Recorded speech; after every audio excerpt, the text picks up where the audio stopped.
Sir, the government is now freezing all the assets connected to this company. And Which company? Kapa. Kapa. And the NBI and CIDG have started their crackdown on the company. So, sir, what will happen now to the investments of the people? Can they expect any return?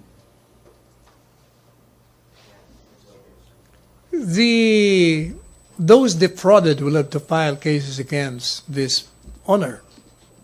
And they can recover. That's the only way that they can recover. Yes, All they right. will have to file criminal and civil suits. Hana?